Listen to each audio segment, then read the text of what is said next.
So I think what's neat about 3D printing or additive manufacturing as a whole is what it's enabled VA to do for veterans. So there's lots of different types of materials and types of technologies used in 3D printing. What we use all depends on the application.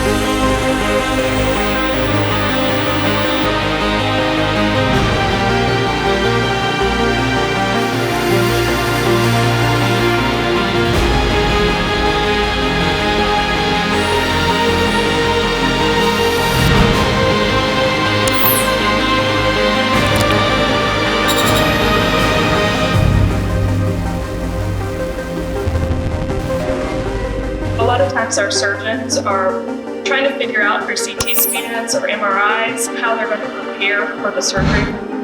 3D printing allows that to become more dimensional in their hands. They can look at it, they can see it, see the details they may not see in 2D imaging.